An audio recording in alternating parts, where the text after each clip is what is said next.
the three questions that we're going to ask about every religious group that we investigate as part of our course. Can you say them with me? The first one is, who are they? Who are they? And the second one is, what do they believe? And then the third one that we haven't gotten to yet is, how shall we respond to what they believe? Now, in terms of who are they, we began answering that question by talking about where the word itself comes from, Hindu and Hinduism. And we saw that it's closely connected. It has the same rootage as the word for India and for the Indus River. The Indus River Valley is where the early practitioners of the Harappan religion lived. It's in present-day Pakistan, but that's where the word comes from. And so for some Indians, they would say that to be Indian, you must be Hindu, or to be Hindu, you are Indian, and so on. And then we turned our attention to the other great Indian Hindu river, the Ganges.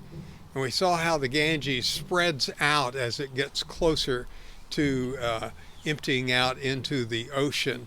And then I compared the Ganges River to Hinduism itself as being a mighty river that, as it flows forth, incorporates many different streams. And some of those streams that it incorporates are the cultures of the Harappan and Aryan peoples. And then we saw the streams of the various paths, the margas or the yogas as they're called.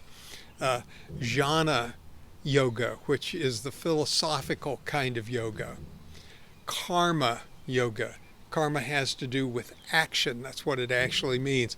And it means, in this case, performing actions for the right reason, not just in a self-interested way, but as a means of devotion to God.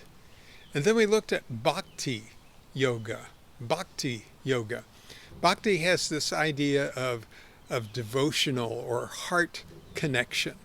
And bhakti would include both home worship, where you would attend to your altar and to the idols that are there, but also to the temple worship, where you would honor the idols by perhaps bringing them offerings of food or flowers, by bathing the idols, by chanting before them.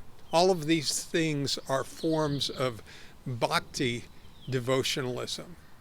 And then we saw Raja Yoga, which is the path of a meditation, turning inward in an effort to come to understand that you are yourself divine. You are a drop of the great ocean, of the great Brahman. And so the goal of Raja Yoga is to overcome the separation of the Atman, the individual soul, with the Brahman, the great universal life.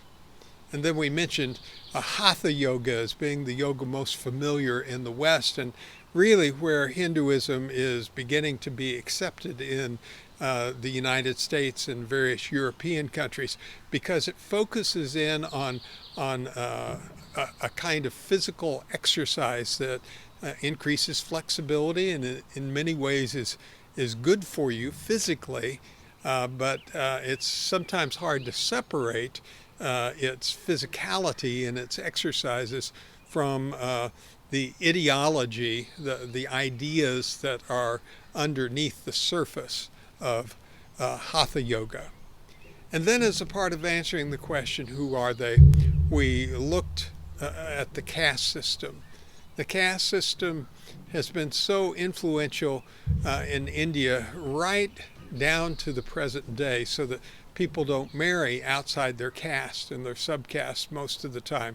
Certain jobs are done by certain castes, and the way in which you choose which yoga or marga to pursue is determined a lot of times by which caste you're in. So the caste system is a part of understanding who Hindus are.